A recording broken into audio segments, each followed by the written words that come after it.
Welcome back बेटा। एक बार फिर से हाजिर हैं और अब की बार हमारा टॉपिक है कि Newton's third law of motion and gravitation. क्या रिलेशन है दोनों का आपस में? देखो, दोनों न्यूटन ने ही दिए हैं। थर्ड लॉ ऑफ मोशन भी न्यूटन ने दिया है और ग्रेविटेशन का जो कंसेप्ट है वो भी न्यूटन से ही निकल के आया है। तो क्या रिलेशन है दोनों का, वो हम यहाँ पे डिस्कस करने वाले हैं। देखो, पहले तो हमें पता होना चाहिए कि न्यूटन का थर्ड लॉ क्या था। न्यूटन का थर्ड लॉ ऑफ मोशन ये था कि every action has an equal and opposite reaction. कि कोई एक्शन होगा तो उसका क्या होगा, इक्वल एंड अपोजिट रिएक्शन होगा। ठीक है, रिएक्शन होगा। एक्शन अपवर्ड हुआ, रिएक्शन डाउनवर्ड होगा। ये राइट में हुआ, ये लेफ्ट में होगा। मैंने यहाँ पे पंच लगाया तो ये बोर्ड है, वापस मेरे यहाँ पंच पे क्या करेगा, यहाँ हाथ पे इक्वल फोर्स एक्सर्ट करेगा तो मुझे पेन हो जाएगा। जो पेन होता है वो न्यूटन के थर्ड लॉ ऑफ मोशन की वजह से एक्सप्लेन होता है कि वो पेन क्यों हुआ। क्योंकि हमने किसी चीज के ऊपर अगर पंच लगाया तो उस चीज ने भी इक्वल फोर्स का हमें क्या दिया, एक शॉक दिया, पेन दिया।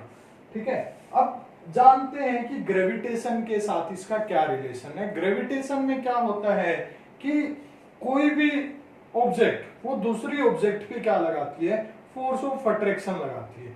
तो अर्थ का एग्जांपल हम लेके चलते हैं कि एक स्टोन है। ठीक है, हमने ऊपर से स्टोन को गिराया, फ्री फॉल करवाया वहां पे, तो अर्थ ने क्या लगाया, उसके ऊपर ग्रेविटेशनल फोर्स लगाया और अपनी तरफ अट्रैक्ट किया।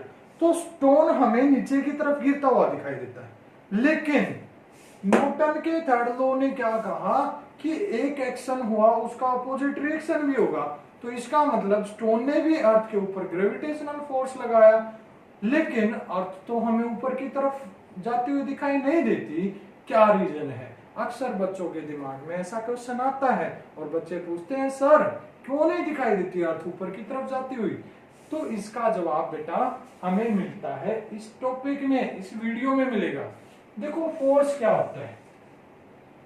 जो फोर्स होता है वो होता है मास इनटू एक्सीलरेशन। तो एक्सीलरेशन की वैल्यू यहां से फाइंड आउट करते हैं। वो क्या हो गया, F बाई एम।